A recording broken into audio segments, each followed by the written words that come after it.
Versículo 24 e 25.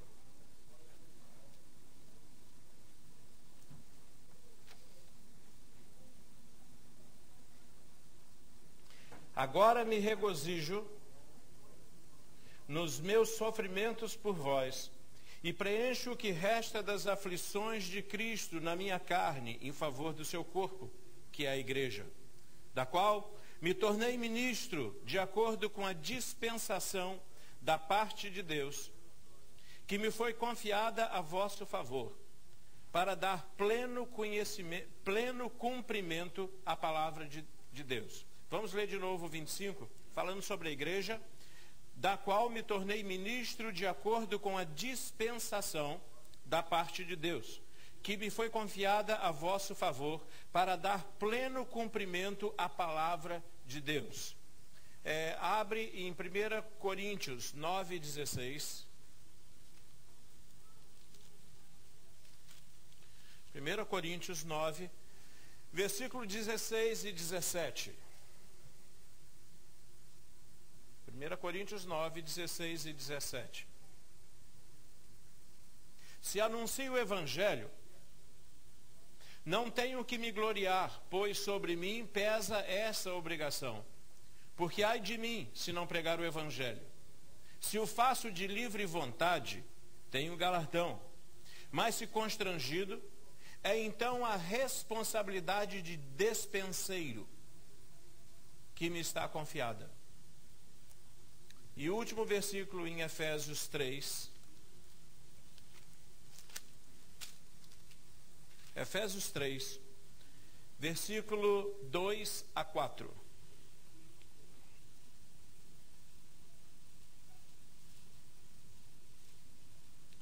Lendo desde o versículo 1, por causa do contexto.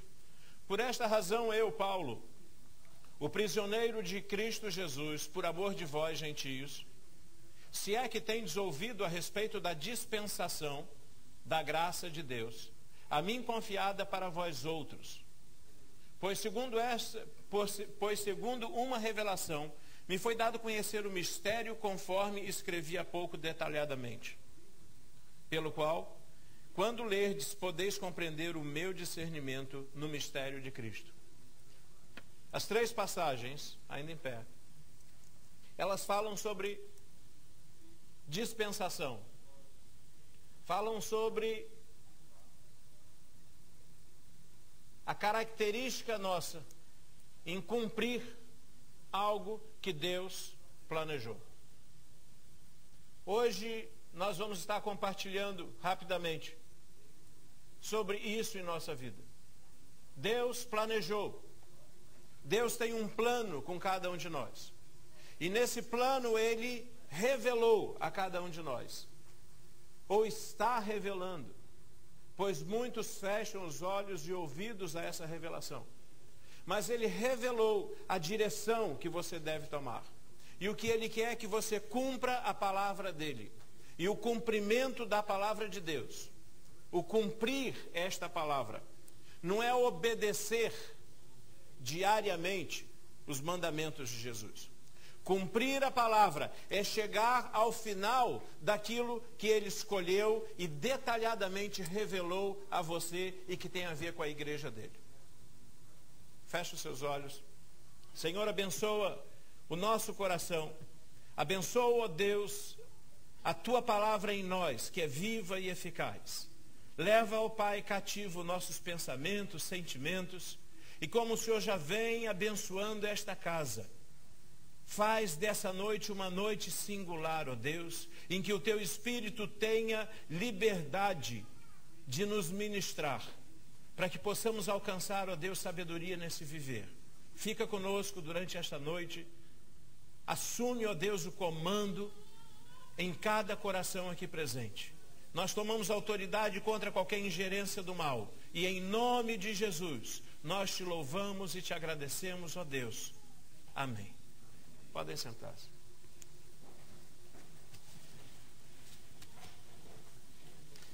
Essa palavra dispensação é uma palavra que vem do grego de duas palavras, da palavra oikos, que quer dizer casa, e nomos, que quer dizer lei. A palavra mordomo, ela vem também de duas palavras, oikos e nemos, que quer dizer organizador, organizar. Uma outra colocação dessa palavra grega termina com nomia, de onde a gente tem a palavra oikosnomia, que em português é economia. Essas três palavras têm muito a ver com a nossa vida, tem a ver com o mundo. O mundo, ele fala sobre, ele vive nessa área de economia. Economia nada mais é do que organizar a casa. O mordomo é o dispenseiro. Nas três passagens nós vimos que Deus escolheu o homem para ser um dispenseiro, para estar nessa dispensação, nesta ordem que ele colocou sobre a casa. Oikonomos significa a lei colocada sobre a casa. A tradução disso é mordomia. Nós falamos sobre mordomia e pensamos em dinheiro. Nós falamos em economia, nós pensamos em dinheiro. O mundo fala situação socioeconômica, pensa na sociedade, na parte social, e na parte econômica, pensa em dinheiro. Mas economia não é simplesmente dinheiro. Economia é a ordem dada para uma casa. E quando a gente fala então do mundo, da casa de Deus, da igreja, da nossa casa, da nossa vida em particular, ser mordomo é muito mais do que ser dizimista. Ser mordomo é receber de Deus a ordem. E quando eu falo ordem, não é um mandamento. Ordem significa uma série de decisões que Deus tomou a nosso respeito, a respeito da igreja.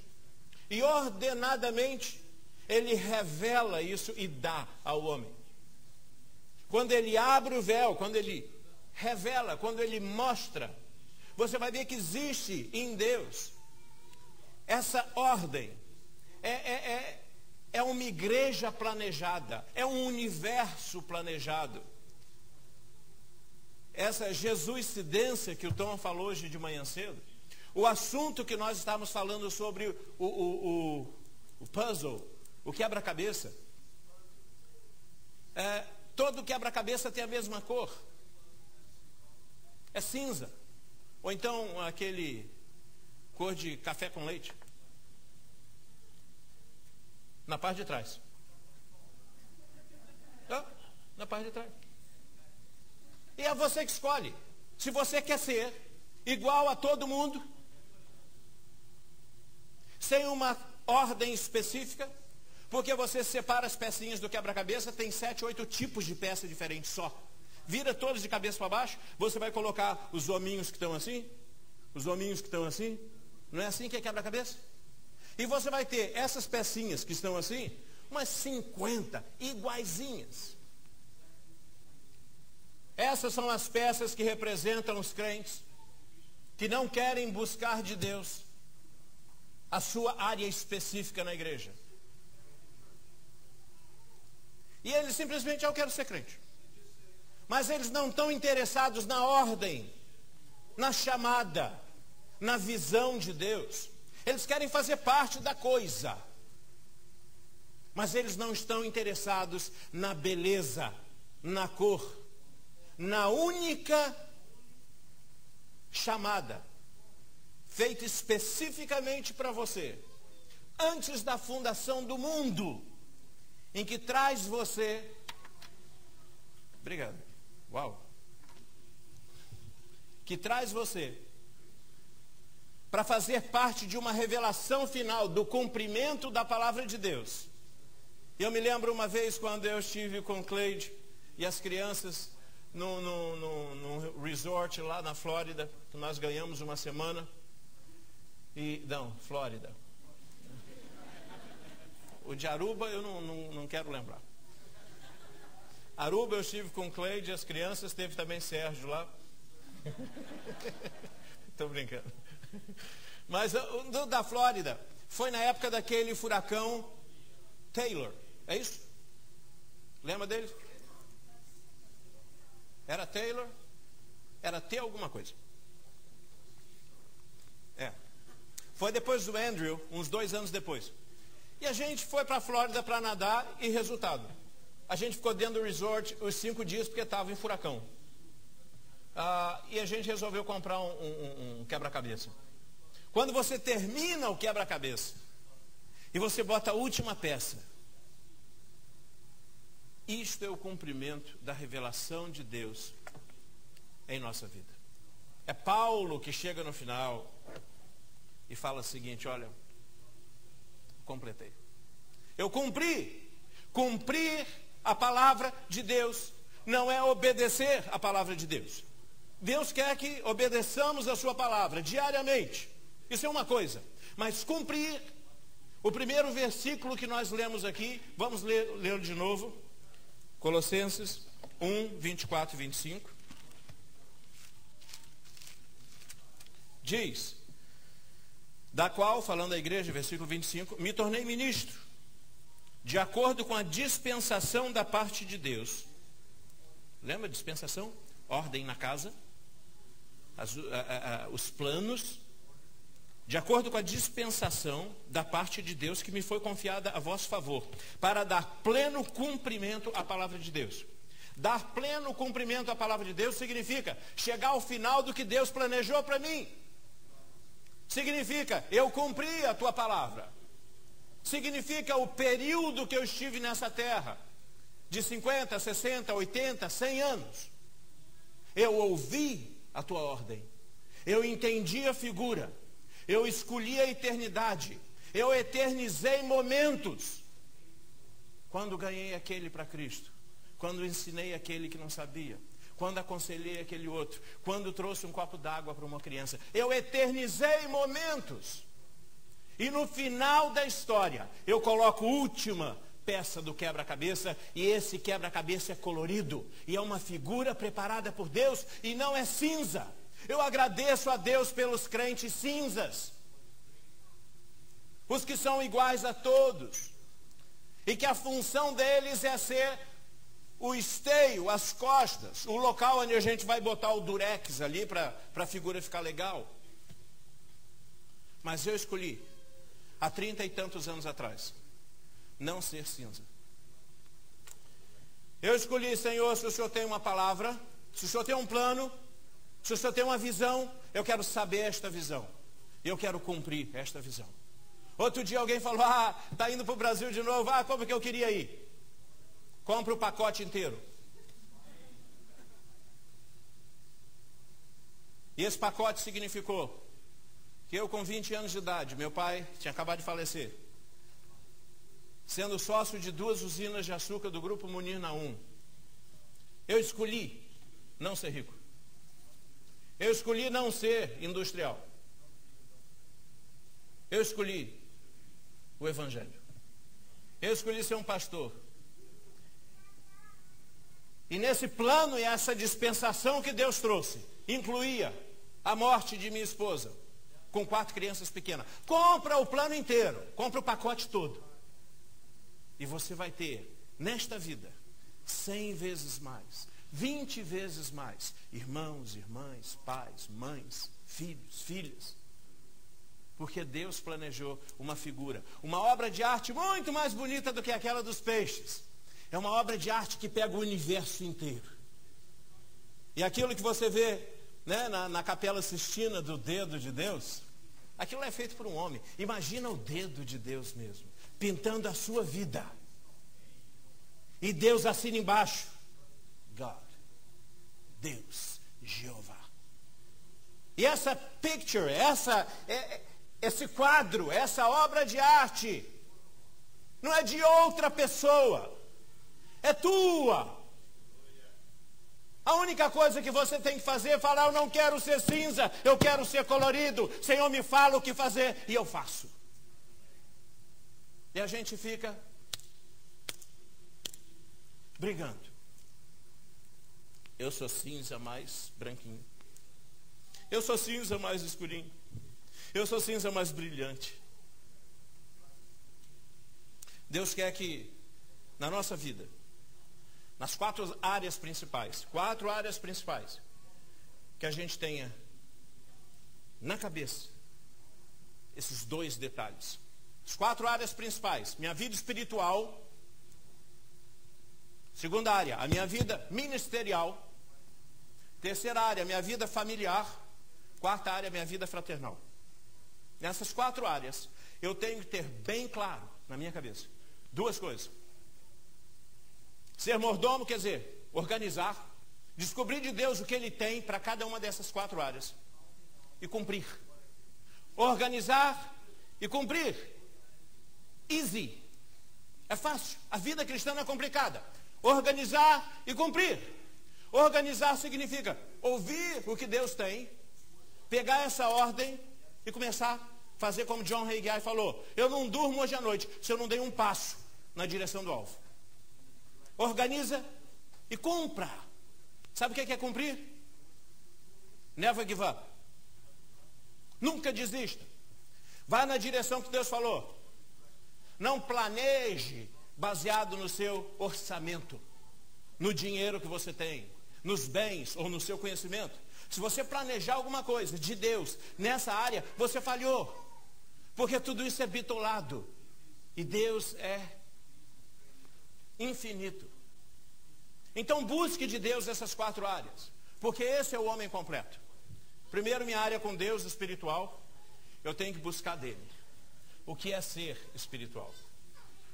Eu tenho que buscar o que é ser amigo de Deus, irmão de Jesus. O que é ser um eleito? O que é ser um convertido? O que é ser um salvo? O que é estar em contato com a palavra? O que é oração? O que é o louvor? O que é o jejum? O que é a koinonia? O que é a comunhão? O que é andar junto? Essa é a minha vida espiritual. Eu tenho que entender esta ordem. A diferença de pessoas que vencem na vida e que se tornam milionários, ou pessoas de muito poder, para outras que não vencem. Uma coisa está presente em todas aquelas que vencem: eles escrevem o que eles querem. Que a nossa mente nos engana. Eles escrevem. Tem algumas pessoas que têm um livrinho preto. Ali eles escrevem o que eles querem. Faz isso com a sua vida espiritual. Pega um livrinho e começa a dissecar a sua vida espiritual. A sua vida ministerial é a segunda. Vida espiritual é uma coisa, vida ministerial é outra. Vida espiritual é você com Deus. Vida ministerial é o que você vai fazer para Deus. Muita gente confunde. E são ótimos ministros, mas não conhecem Deus. Não têm uma vida com Deus. Então seja uma pessoa completa. Sua vida com Deus espiritual, sua vida ministerial, o que você faz para Deus, a sua vida familiar, a sua vida na igreja. Você sendo completo desta maneira, aí você pode sair e ganhar o mundo. É difícil isso? Está todo mundo mudo. Pensa aí de novo. É difícil isto?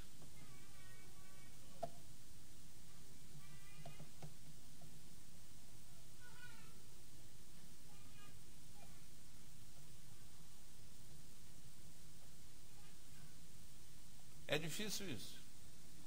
Pedro, tu me amas? Claro, Senhor. Pedro, tu me amas? Pela terceira vez ele fala: Pedro, tu me amas? Pedro. Pedro chega e fala, Tom estava hoje compartilhando de manhã cedo. Pedro recebe uma revelação de Deus. Deus fala: olha, não foi nem carne nem sangue que te revelou, mas Deus revelou isso para você. Pedro ouviu a chamada quando Jesus passou, falou: me segue. Pedro ouviu a chamada e seguiu.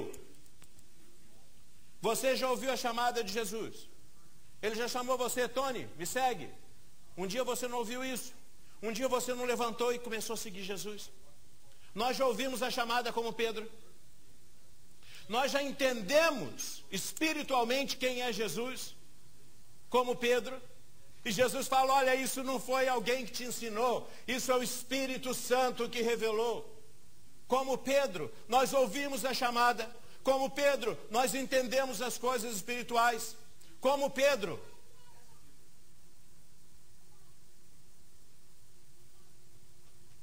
Depois de estar com Jesus, nós negamos? Não, isso é só Pedro que faz. Nós não negamos Jesus. Como Pedro, quando Jesus se afasta um pouco, volta para o trabalho. Esquece que tem um trabalho muito maior, eterno, universal. Pedro volta para pescar. Volta para a mediocridade do trabalhinho dele. Mas Pedro era amado. E Deus se preocupa. E quando Jesus é ressuscitado, um anjo vem e fala assim, olha, Maria, vai lá. Avisa os discípulos e a Pedro. Avisa aos discípulos e a Pedro que eu vou para Galileia. E quando ele se encontra com Jesus, ele chama Pedro, vem cá, Pedro. Tu me amas. Tu me amas. Deus tem uma visão para você. Deus está preocupado.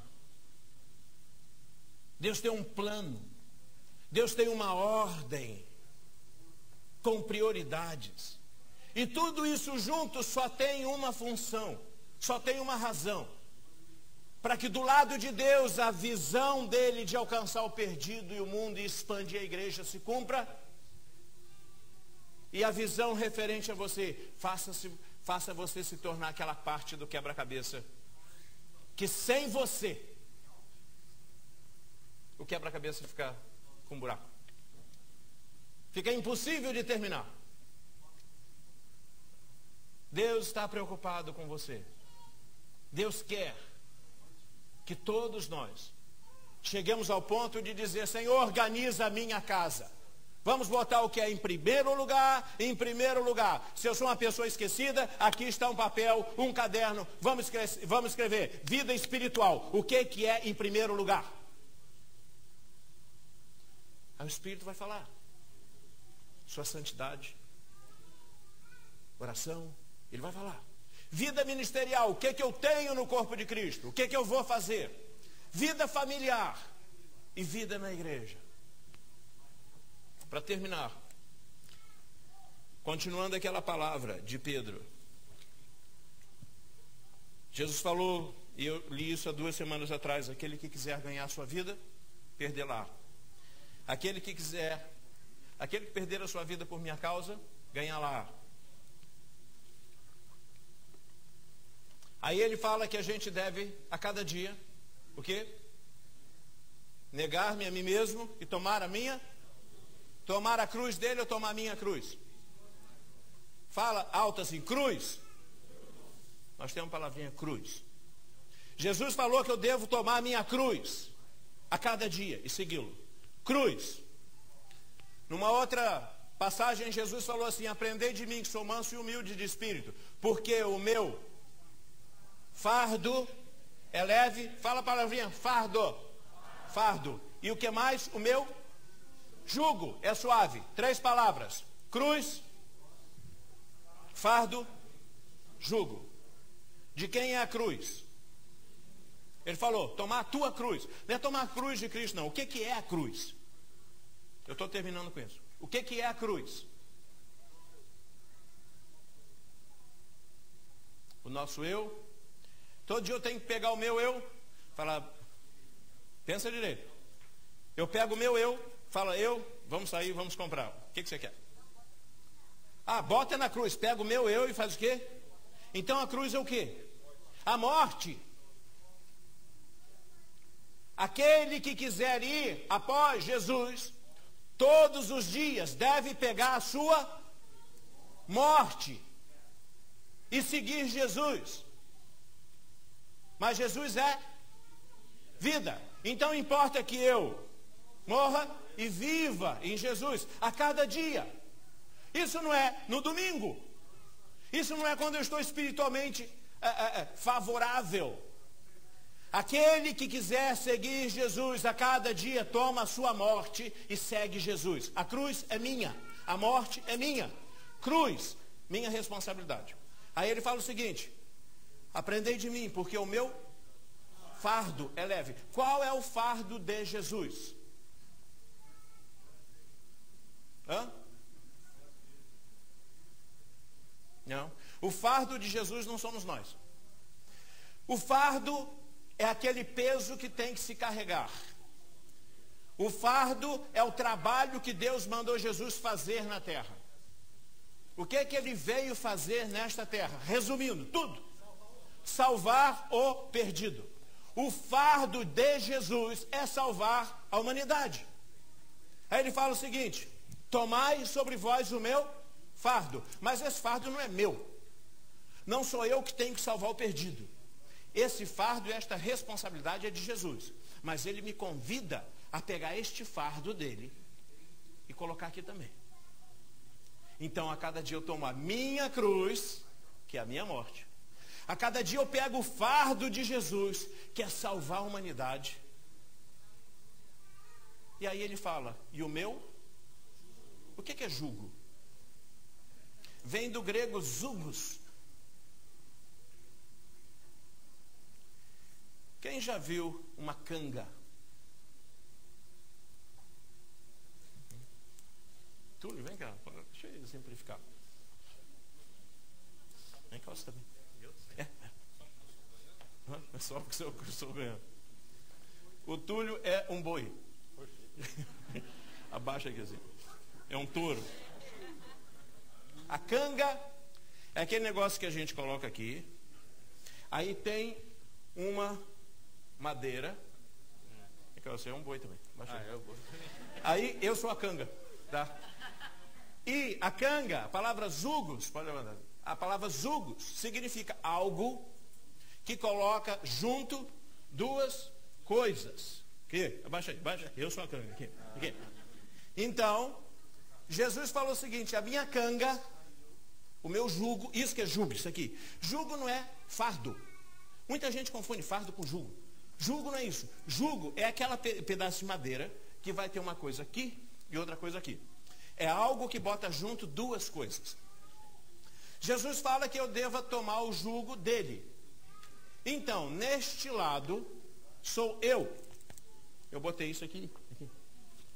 Isso significa que vai ter o quê? Um outro boi aqui. Com o mesmo jugo. Quem é esse outro boi? É Jesus. Senta lá. A canga de Jesus é um convite para você colocar no seu pescoço a mesma coisa que está no pescoço dele. E ele fala assim para você: é suave, é leve, porque o pior eu já fiz. Agora nós temos um fardo a levar, que é salvar o mundo. Mas você vai levar comigo. E a tua cruz vai ser leve também, porque eu estou fazendo a força junto aqui. O jugo de Jesus, ele é leve. Quem conhece aquela história da areia? Da pessoa que estava as pegadas na areia. Aí a pessoa fala: mas naquele tempo pior da minha vida, eu olhei e só tinha uma pegada. Quer dizer, naquela hora, Jesus, o Senhor me abandonou. E ele fala: não, naquela hora eu tinha pegado você no colo. Eram só as minhas pegadas. Vamos ficar de pé.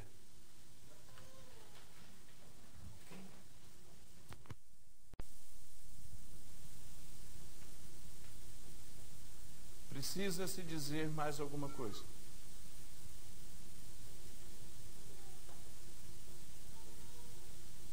Até quando Deus vai falar, vai trazer servos e servas aqui. Pessoas que estão envolvidas nessa grande figura no mundo. Figura que nós escolhemos como igreja ser parte. Esta igreja é um daqueles quadradinhos, não cinza. Nós escolhemos ser parte da pintura. E Deus tem mandado palavras e palavras e palavras e palavras. E o resumo dessas palavras é muito simples. É muito simples. Escolhe o que é perfeito. Escolhe o que é divino. Escolhe o que é eterno. Considere todas as outras coisas parte do pacote, como diz o Tom. É parte do pacote. Mas não é o nome do pacote. Feche seus olhos. Eu quero que você veja agora um pacote. Pacote preparado por Deus. Pensa assim numa encomenda grandona. Embrulha esse pacote com aquele papel amarelo de correio. Vê no remetente assim, de Deus. Endereço. Dentro do seu coração. Não é de Deus que está no céu, é de Deus que está dentro do seu coração. E vê assim, para. Aí vê o seu nome ali. Embaixo, referência. O meu pacote para a sua vida. Tenha coragem de abrir o pacote. Esse pacote vai estar organizado. As verdades reveladas, ordenadas uma por uma. Todas elas têm como objetivo fazer com que o que olho não viu, coração não sentiu, ouvido jamais ouviu, jamais penetrou em qualquer mente humana, o que Deus tem preparado para você neste teu pacote. O pacote de Deus para o Carlos. O pacote de Deus para Esther. O pacote de Deus para mim. Mas eu tenho que abrir esse pacote.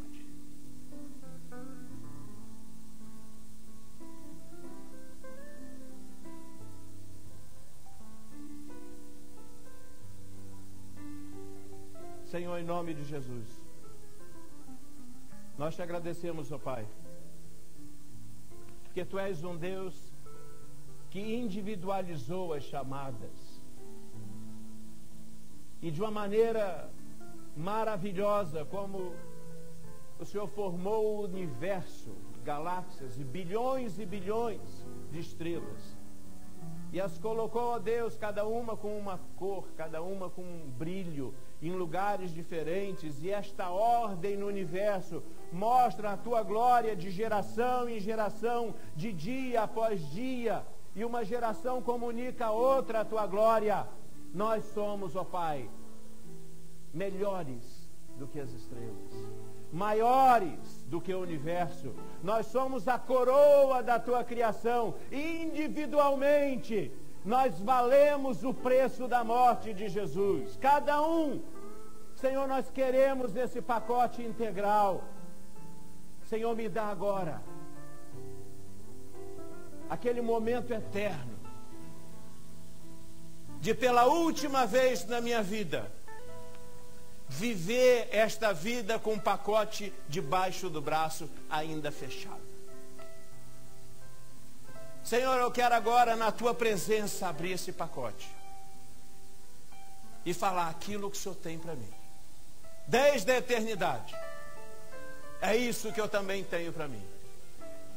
E Senhor, eu entrego hoje a minha vida, entrego os meus planos, eu entrego, Senhor, os meus alvos, entrego, Senhor, minhas riquezas, entrego meus filhos, minha casa, eu entrego, Senhor, o meu tempo para Ti.